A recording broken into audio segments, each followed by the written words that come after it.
आउज़ु बिल्लाहि मिनश्शैतानिर रजीम बिस्मिल्लाहिर रहमानिर रहीम। अस्सलाम वालेकुम वरहमतुल्लाहि वबरकातुहू। आज एक नई वीडियो के साथ मैं फिर हाजिर हुई हूँ। आज की वीडियो बहुत दिलचस्प और बहुत मालूमाती है। मीर जाफ़र गद्दार से कौन वाकिफ़ नहीं। एक अहम बात यह है कि मीर जाफ़र का पड़पोता पाकिस्तान का सदर रह चुका है। वो सदर कौन था? ये वीडियो बहुत सनसनीखेज और दिलचस्प है। इसको पूरे तवज्जो के साथ सुनिएगा। ये बात है 1955 की, जब पाकिस्तान के तीसरे गवर्नर जनरल मलिक गुलाम मोहम्मद ज़हनी तौर पर इंतहाई मखबूतुल हवास हो चुके थे। अपने मातहतों और मिलने वालों को सरेआम गालियां देने से भी गुरेज नहीं करते थे। गवर्नर जनरल हाउस के मुलाजिमीन और इनकी जमात में से हर कोई इनसे तंग था, मगर किसी को उनसे इस्तीफा लेने की हिम्मत नहीं थी। इसी दौरान 6 अगस्त 1955 को मलिक गुलाम मोहम्मद अपनी शदीद अदालत के बायस 2 महीने की छुट्टी लेकर इंग्लैंड चले गए और गवर्नर जनरल का ओहदा आर्जी तौर पर major general retire Iskander Ali Mirza को सौंप दिया गया। इस्कंदर मिर्जा शायद इसी मौके के इंतजार में थे। चुनाचे 19 सितंबर 1955 को उन्होंने मलिक गुलाम मोहम्मद से जबरदस्ती इस्तीफा लिया और खुद ही मुस्तकिल बुनियादों पर गवर्नर जनरल का ओहदा संभाल लिया। यहाँ एक बात बहुत दिलचस्प है जिसको सुनकर आपको हैरानी होगी कि इस्कंदर मिर्जा मीर जाफर के पड़ पोते थे। वही मीर जाफर जिसने बंगाल में अंग्रेजों को रास्ता देने के लिए नवाब सिराजुद्दौला से गद्दारी की थी। इस्कंदर मिर्जा का दौर पाकिस्तान की जमहूरियत के लिए जग हसाई का दौर था। इस्कंदर मिर्जा ने सिर्फ 3 साल में 5 वज़ीर आज़म की छुट्टी करवाकर वज़ारत उज़्मा की कुर्सी को एक मजाक बना दिया था। कहते हैं कि इस पर भारतीय वज़ीर आज़म नेहरू ने कहा था कि मैं इतनी धोतियां नहीं बदलता जितनी तेजी से पाकिस्तान में वज़ीर आज़म बदलते हैं। गवर्नर जनरल बनते ही इस्कंदर मिर्जा ने सबसे पहले वज़ीर आज़म मोहम्मद अली बोगरा से जान छुड़वाई। अपने इस इंतहाई अक़दाम के हवाले से रेडियो पाकिस्तान पर कौम से खिताब में उन्होंने कहा कि मुल्क की सियासी अदम इस्तेकाम के पेश नज़र वज़ीर आज़म की छुट्टी करवाई गई है। ये बात वाज़ेह रहे कि इस्कंदर मिर्जा माज़ूल वज़ीर आज़म बोगरा की हुकूमत में वज़ीर दाखिला, वज़ीर दौलत मुश्तरका और अमूर कश्मीर के अहम तरीन ओहदों पर भी फाइज थे।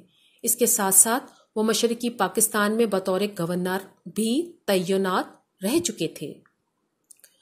माज़ूल वज़ीर आज़म मोहम्मद अली बोगरा को वापस अमेरिका में सफ़ीर बनाकर भेज दिया गया, जबकि 12 अगस्त 1955 को ब्यूरोक्रेट चौधरी मोहम्मद अली को पाकिस्तान का वज़ीर आज़म बना दिया गया।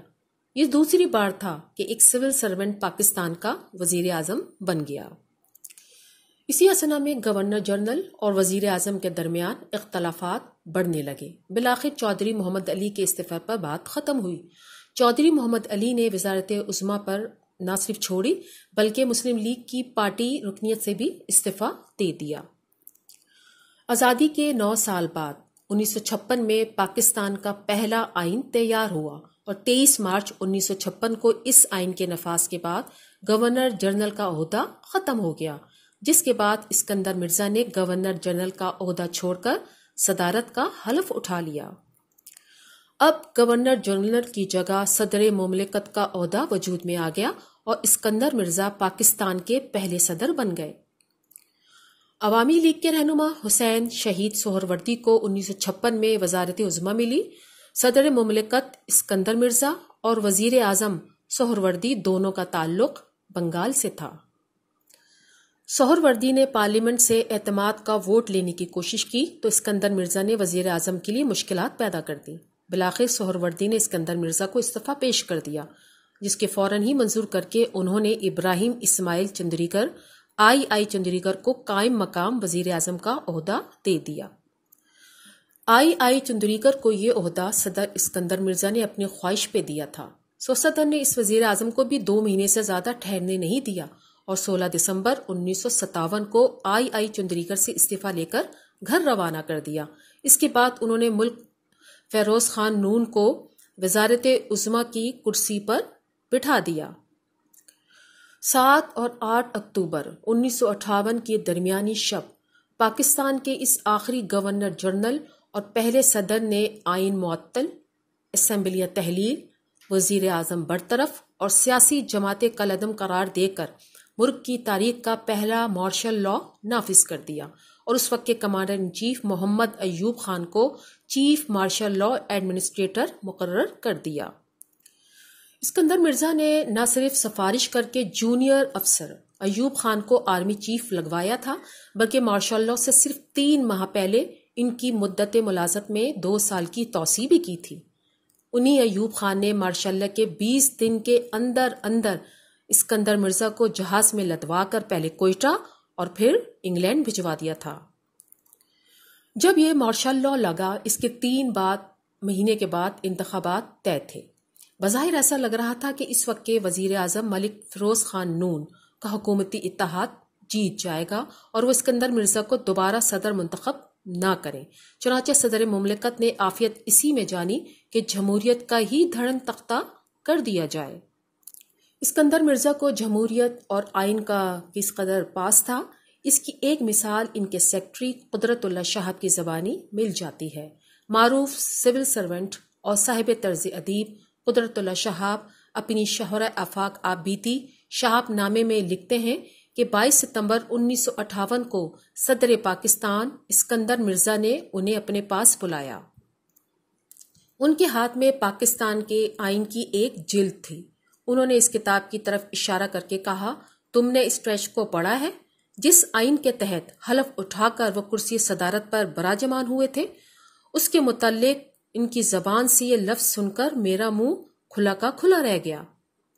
مارچ 1956 کو منظور ہونے والے جس آئین کو مرزا صاحب نے کوڑا قرار دیا تھا، وہ آئین پاکستان کی دستور ساز اسمبلی نے انہی کی ولولہ انگیز قیادت میں تیار کیا تھا۔